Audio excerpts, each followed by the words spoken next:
Assalamualaikum warahmatullahi wabarakatuh. Pada malam ini kita sudah berada di bulan Muharram. Di sini kami ingin bertanya,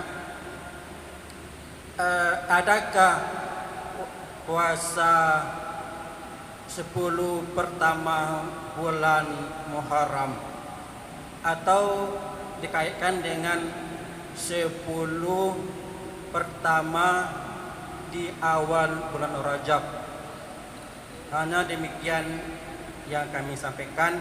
Assalamualaikum warahmatullahi wabarakatuh. Bapak Ibu hadirin hadirat yang dirahmati oleh Allah Subhanahu wa taala. Hadirin hadirat yang berbahagia, sudah kita simak tadi pertanyaan dari dua penanya kepada imam besar kita.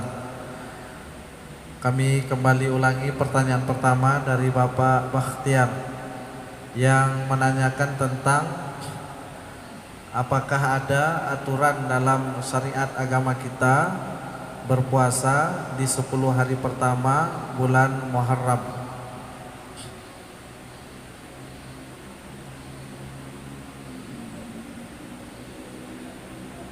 Assalamualaikum warahmatullahi wabarakatuh. Alhamdulillahi rabbil alamin, wal aqibatu lil muttaqin, wala udwana illa 'alal zalimin.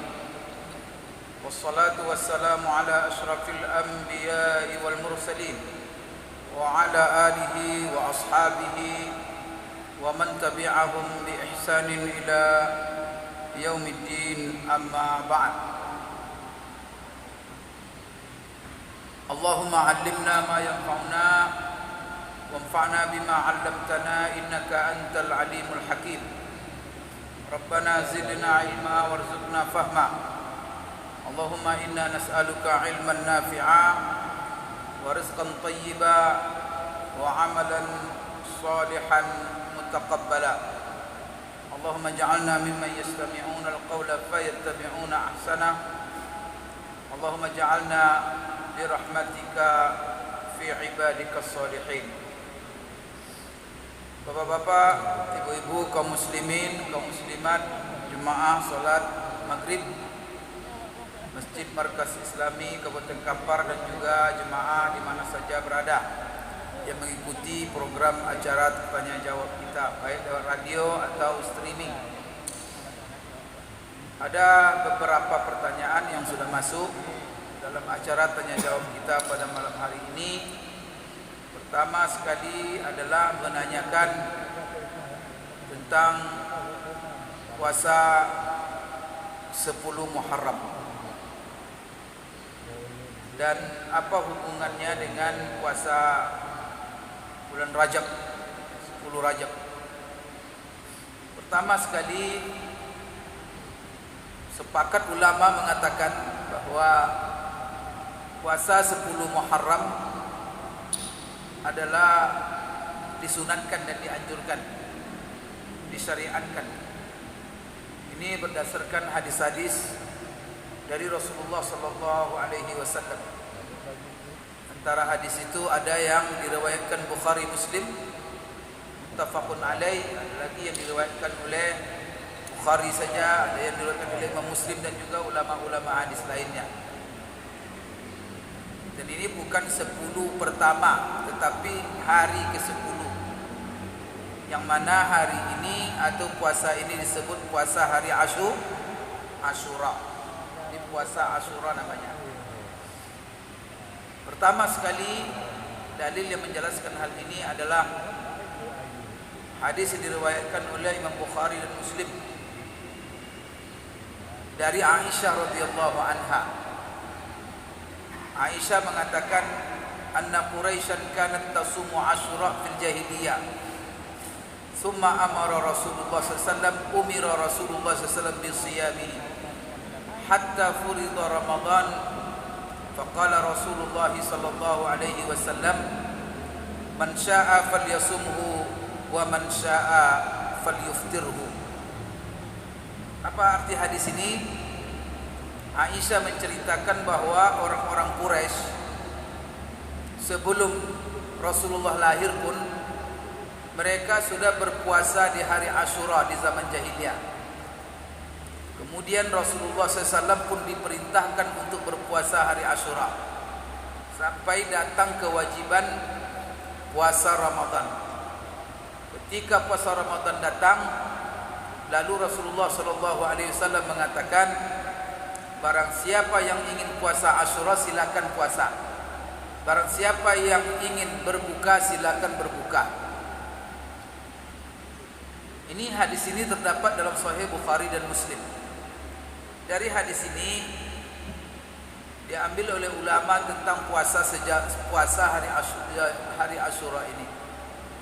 Berdasarkan Bapak Ibu sekalian, hadis ini menunjukkan bahwa puasa Asyura ini sudah dilakukan oleh orang-orang di masa jahiliyah.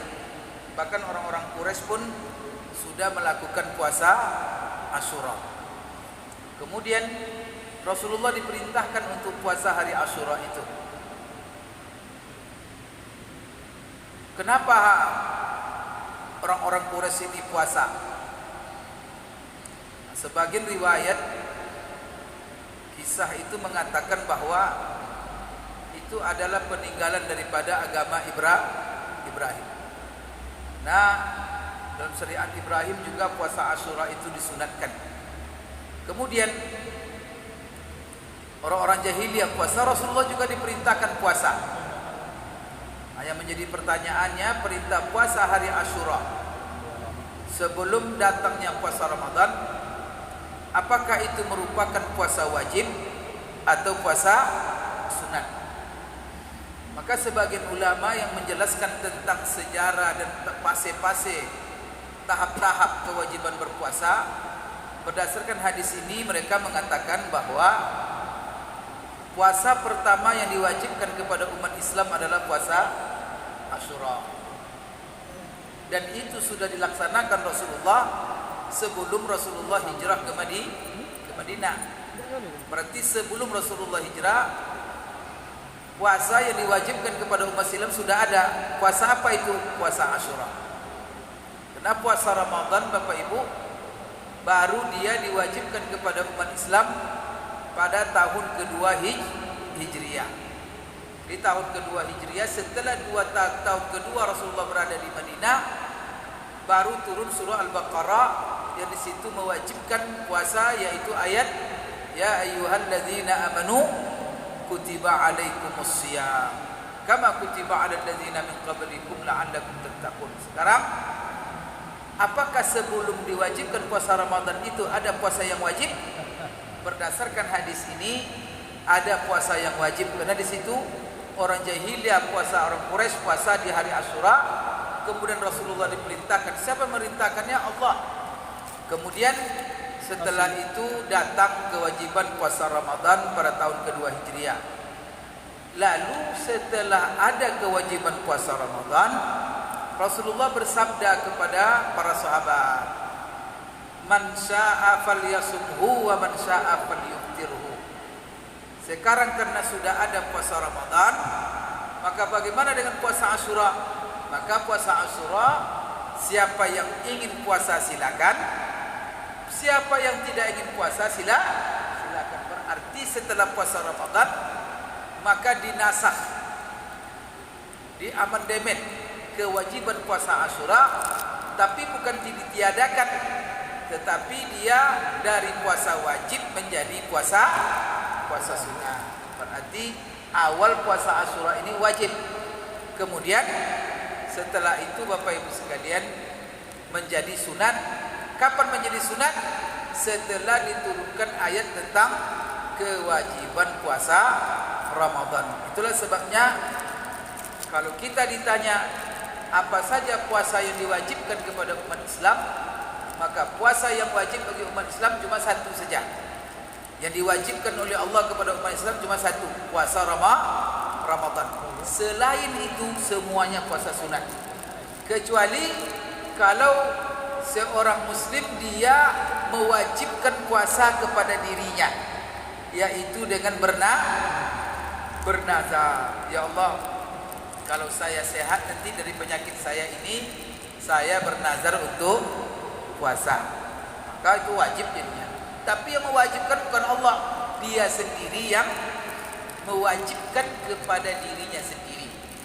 Jadi Bapak Ibu sekalian, ini hadis ini menunjukkan bahwa puasa Asyura itu awalnya hukumnya wajib, kemudian setelah itu menjadi sunat.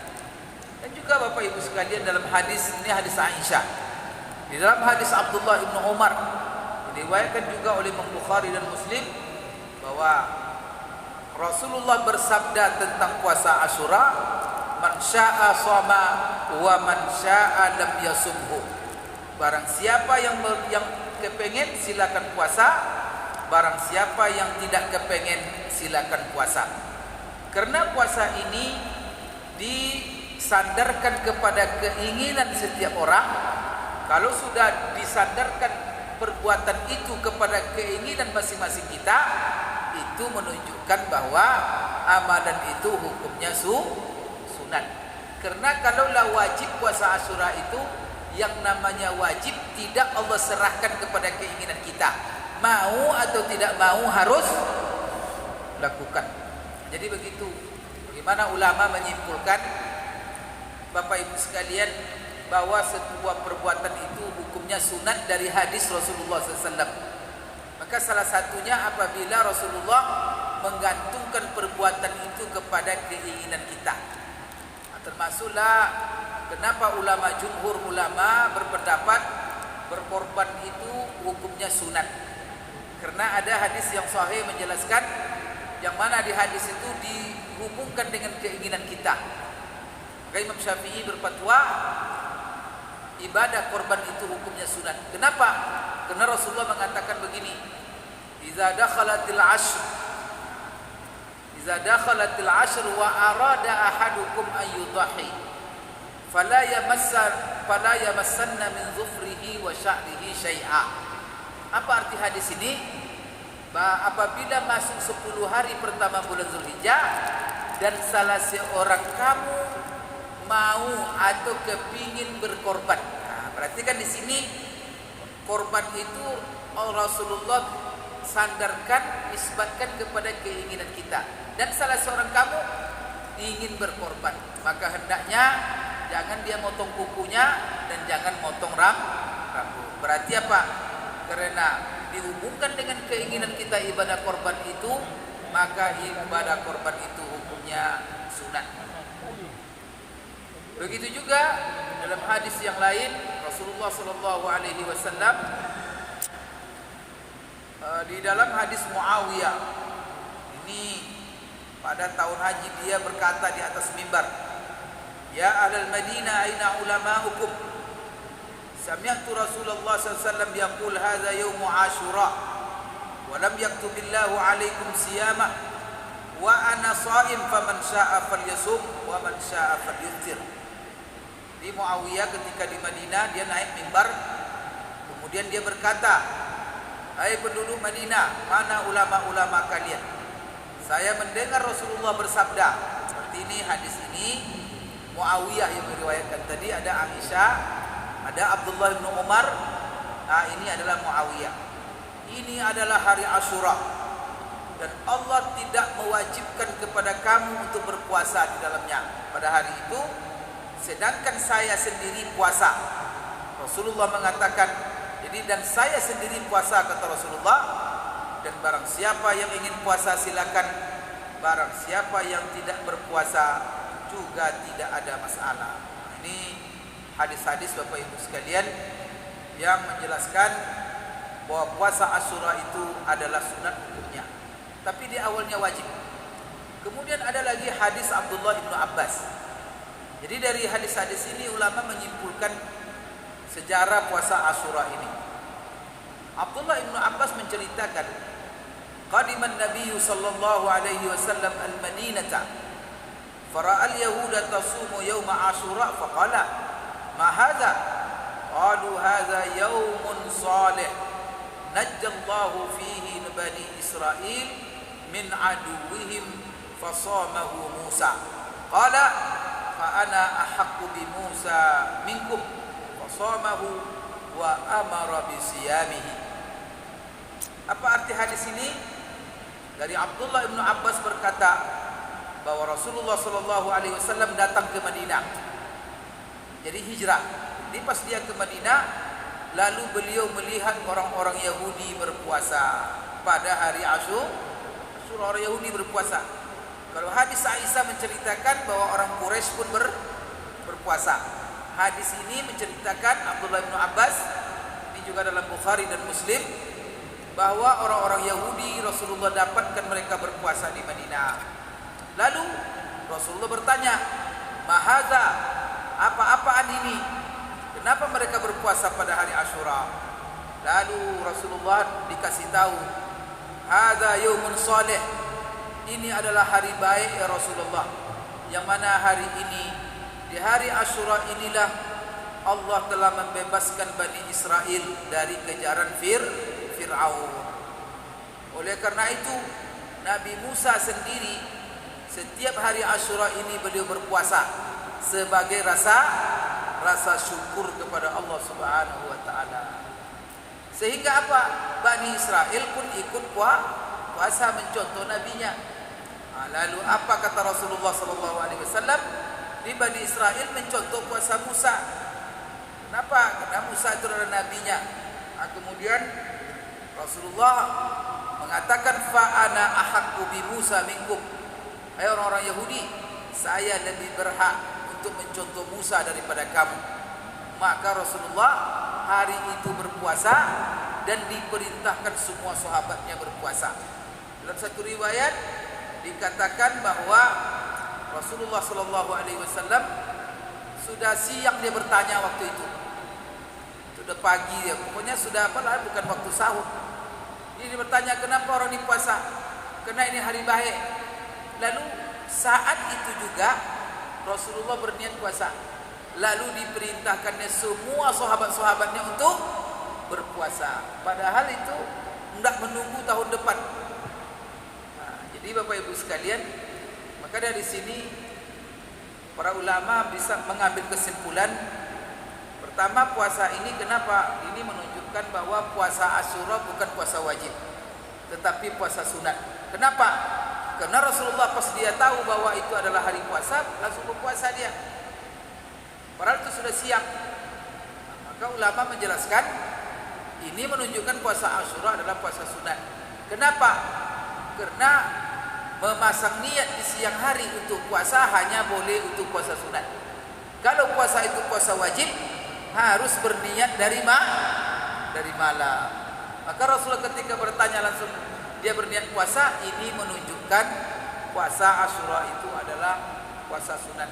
Dan juga berdasarkan hadis ini ada ulama yang menyimpulkan bahwa puasa Asyura itu baru ada setelah hijrah. Setelah Rasulullah melihat orang-orang Yahudi berpuasa, dan puasa Asyura itu tidak pernah menjadi puasa wajib. Maka ada yang menulis sejarah tentang kapan kewajiban berpuasa kepada umat Islam. Ada mengatakan awal puasa yang wajib pada umat Islam adalah puasa Ramadan. Sedangkan puasa Asyura itu adalah merupakan puasa sunat dan tidak pernah menjadi puasa wajib. Bapak Ibu sekalian, ini hadis yang diriwayatkan oleh Abdullah bin Abbas. Abu Musa al-Asy'ari juga meriwayatkan, dia berkata, "Kana yaum Asyura ta'uduhu al-yahud 'idan." Qala an-nabiy sallallahu alaihi wasallam, "Sumuhu antum." Hari Asyura itu kata Abu Musa al-Asy'ari, hari Asyura itu dianggap ataupun dijadikan oleh orang-orang Yahudi sebagai hari raya mereka, hari pesta mereka. Lalu Rasulullah mengatakan kepada sahabat-sahabat, "Sumuhu antum." Kalian semuanya berpuasa. Puasalah kamu semua, bukan berhari raya. Ini juga di dalam hadis itu dijelaskan di dalam riwayat Muslim, Ahlu Khaybar. Ahlu Khaybar ini adalah penduduk Yahudi yang tinggal di Khaybar. Yasumuna yauma Asyura. Mereka berpuasa pada hari Asyura. Yattakhidhuhu yaj'alunahu 'aidan, dan mereka menjadikan hari Asyura itu sebagai hari raya mereka. Kemudian di hari itu mereka berpakaian-pakaian baru. Kemudian artinya apa? Mereka berhias dengan perhiasan-perhiasan yang paling bagus kalau sudah hari Asyura itu, karena hari Asyura itu mereka jadikan sebagai, Bapak Ibu sekalian, sebagai hari raya mereka. Kemudian juga di sini banyak hadis-hadis yang menjelaskan puasa Asyura ini, dan di antaranya yang menjelaskan puasa Asyura ini adalah fadilatnya. Apa fadilatnya? Dan ini adalah hadis yang diriwayatkan oleh Imam Muslim. Apa kata Rasulullah sallallahu alaihi wasallam? Dan hadis ini diriwayatkan oleh Abu Qatadah dalam menggambarkan sifat puasa Nabi sallallahu alaihi wasallam. Rasulullah pernah ditanya, wasu'ila an shaumi yaumi Asyura, faqala, Rasulullah pernah ditanya tentang keutamaan puasa hari Asyura, lalu beliau berkata, yukaffirus sanatal madiyah, bahwa fadilat keutamaan puasa hari Asyura itu adalah menghapus dosa seorang hamba setahun yang lalu. Jadi ada dua puasa yang sangat penting. Jangan sampai kita tidak puasa. Pertama, puasa Arafah. Hari Arafah itu menghapus dosa seorang hamba. Fadilat keutamaannya setahun yang akan datang, setahun yang telah lalu, dan setahun yang akan datang. Sedangkan puasa Asyura menghapus dosa setahun yang lalu. Berarti mana yang kuat? Puasa Asyura atau puasa hari Arafah? Tentu puasa hari Arafah, karena setahun yang lalu, setahun yang akan datang. Kemudian dalam satu riwayat Rasulullah mengatakan, siyamu yaumi Asyura ahtasibu 'ala Allah an yukaffira as-sanata allati qablah. Puasa hari Asyura, saya berharap kepada Allah bahwa puasa itu bisa menghapuskan dosa seorang hamba setahun yang lalu. Kemudian dalam hadis yang lain menjelaskan bagaimana puasa hari Asyura. Ini adalah hadis Abdullah bin Abbas. Apakah kita puasa hari Asyura itu puasa hanya pada hari ke-10 itu saja, atau sehari sebelumnya, atau sehari setelahnya? Maka di sini dalam hadis Abdullah bin Abbas, apa kata beliau meriwayatkan, qila lin Nabi sallallahu alaihi wasallam, pernah Nabi ditanya dan dikomentari di hadapannya, inna yauma Asyura yaumun tu'azzimuhul yahudu wan nasara. Jadi Rasulullah pernah ditanya bahwa hari Asyura itu adalah hari yang diagungkan oleh orang-orang Yahudi dan orang-orang Nasrani. Lalu Rasulullah bersabda, fa idza kana al-'amul muqbil insyaallah sumnat yawm at-tasi' wa fi riwayatin la in baqitu ila qabil la asumanna at-tasi'. Jadi di sini Bapak Ibu sekalian, hadis ini menjelaskan bahwa hari Asyura adalah hari yang diagungkan orang Yahudi dan Nasrani. Maka Rasulullah mengatakan, apabila tahun depan insyaallah kita puasa hari ke-9. Wa fi satu riwayat, seandainya aku masih hidup di tahun depan, maka saya akan puasa hari ke-9. Berarti Bapak Ibu sekalian, puasa hari ke-9 ini adalah mendahului puasa Asyura, supaya puasa Asyura kita tidak persis dengan puasa orang-orang Yahudi. Maka di sini ditambah sehari sebelumnya, maka atau sehari setelahnya. Sebagian ulama ada pula mengatakan, ya kalau bisa tidak apa-apa, 9, 10, 11. Nah, insyaallah kita ini sudah masuk hari kedua pada hari ini, itu hari kedua Muharram. Mari kita jaga bersama-sama ya datangnya hari Asyura ini. Tadi dalam hadis yang lain Rasulullah SAW diceritakan oleh sebagian istrinya. Maka Rasulullah diceritakan apa puasa yang rutin dilakukan oleh Rasulullah. Anna Nabiy sallallahu alaihi wasallam kana yasumu yauma Asyura wa tis'an min Dzulhijjah wa 3 ayyam min asy-syahri awal itsnaini min asy-syahri wa khamisaini. Jadi Bapak Ibu sekalian, sebagian istri Rasulullah menceritakan bagaimana puasa sunat Rasulullah SAW. Pertama, Rasulullah membiasakan selalu puasa hari Asyura dan 9 hari pertama bulan Zulhijjah, hari ke-10 hari Idul Adha. Maka dengan 1 sampai tanggal 9. Tapi kalau hari Muharram cuma hari 10, maka ditambah hari ke-9. Nah, kemudian Rasulullah puasa 3 hari setiap bulan. Jadi kalau sepanjang tahun, puasa apa yang dibiasakan Rasulullah? Puasa hari Arafah, puasa hari Asyura, 9 hari pertama bulan Zulhijjah. Ini puasa sunat ya. Kemudian 3 hari setiap bulan. 3 hari setiap bulan itu adalah pertama hari Senin pertama setiap bulan. Ya, awal bulan ini tanggal 1 ini kemarin. 1 kemarin hari apa? Jumat ya. Sabtu. Nah, maka besok Sabtu, Ahad, Senin. Berarti Senin itu adalah Senin pertama awal bulan. Jadi Rasulullah kapan memilih Senin Khamis itu puasanya? 3 hari. Maka pertama Rasulullah puasa hari Seninnya, kemudian beliau memilih puasa 2. 1 Senin, 2 hari Kamis. Jadi 2 kali hari Kamis, 1 Senin. Senin apa? Senin hari pertama. Dan hadis ini adalah hadis yang sahih. Sekarang apa hubungannya dengan puasa Rajab? Bapak Ibu sekalian, tidak ada hubungan dengan puasa Rajab, puasa khusus 10 Muharram. Tetapi hubungannya antara bulan Muharram dengan bulan Rajab. Kedua-dua bulan ini adalah merupakan bulan haram. Sebagaimana bulan Rajab itu bulan haram, Muharram itu juga bulan haram. Kita berkali-kali menjelaskan di sini bahwa ada 4 bulan yang ditetapkan oleh Allah sebagai bulan haram. 4. Di dalam ayat surah At-Taubah, inna iddatas syuhuri indallahi 12 syahran fi kitabillah yauma khalaqas samawati wal arda minha arba'atun hurum dzalika dinul qayyim fala tuzlimu fihinna anfusakum.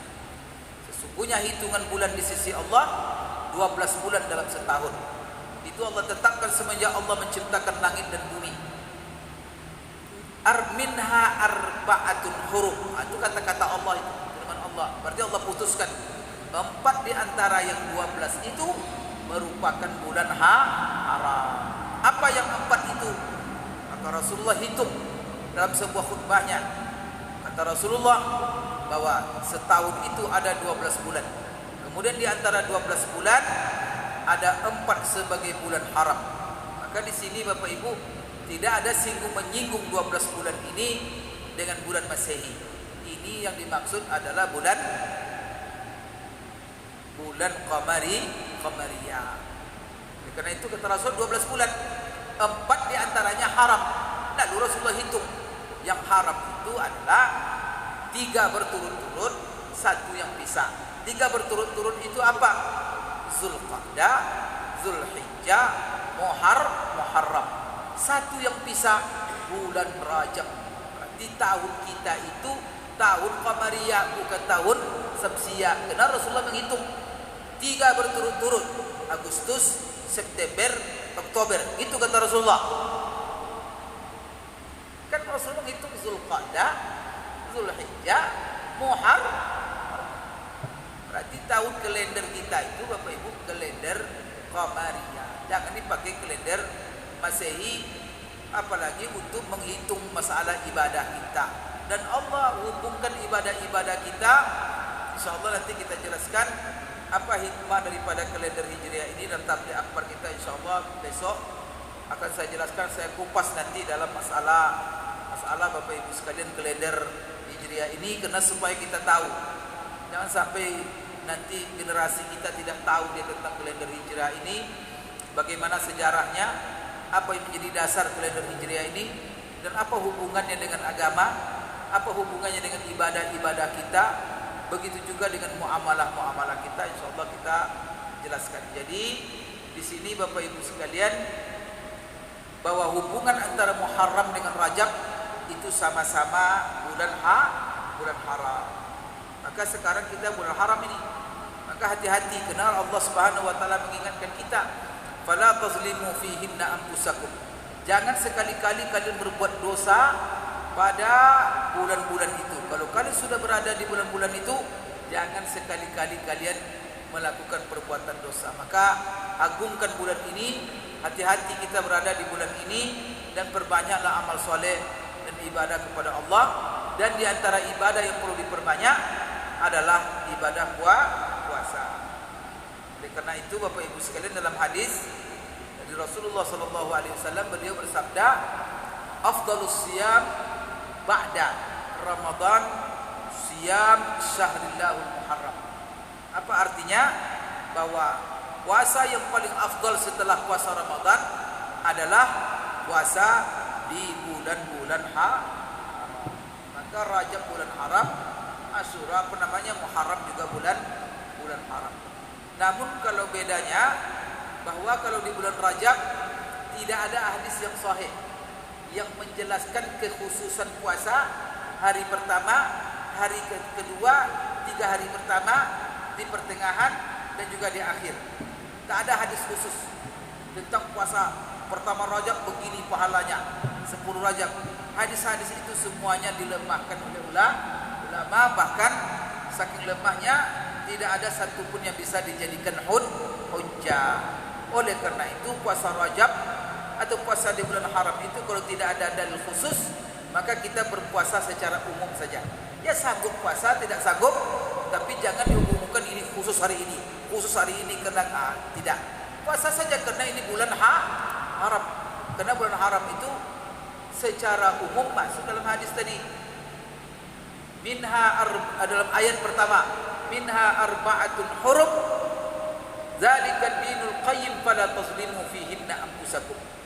Bagaimana kita mengambil faedah hukum dari ayat itu bahwa kita dianjurkan berpuasa? Kenapa? Karena Allah mengatakan jangan kamu berbuat maksiat di hari-hari itu. Maka kaidah usul fikihnya, kalau kita dilarang untuk berbuat maksiat, menzalimi diri itu namanya, maka berarti itu perintah untuk banyak berbuat amal soleh. Kenapa?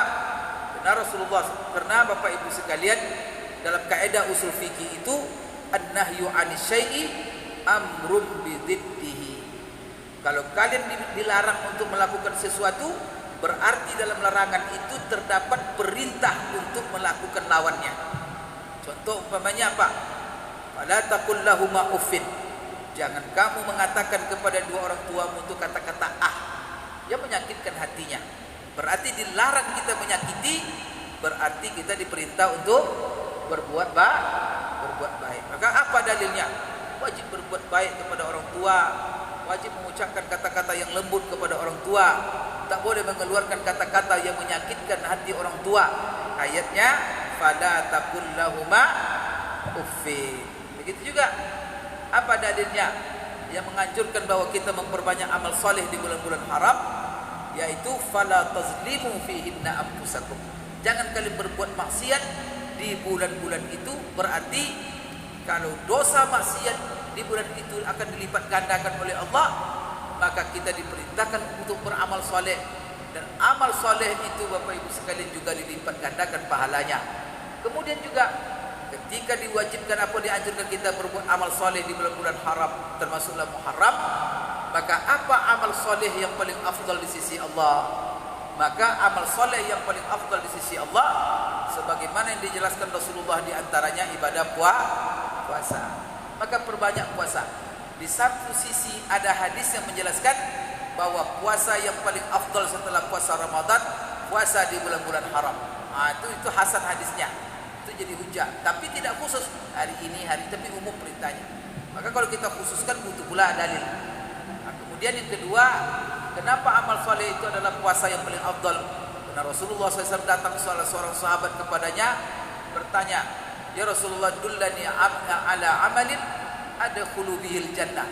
Ya Rasulullah, ajarkan, tunjukkan kepada saya satu amalan, kalau saya amalkan saya masuk surga. Apa kata Rasulullah SAW? Sum tadkhulul jannah. Puasalah kamu, maka kamu akan masuk surga. Berarti amalan Bapak Ibu, yang membawa kita ke surga dalam puasa. Apalagi di bulan-bulan maka bulan haram dan bulan Rajab. Kalau bulan Muharram ada dalil khusus untuk hari yang kita dikhususkan puasa. Pertama hari Asyura, kemudian 9 sebelumnya.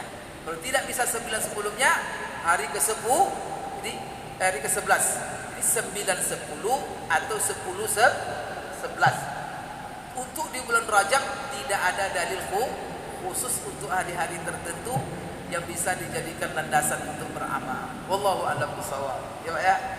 Itu. Terima kasih.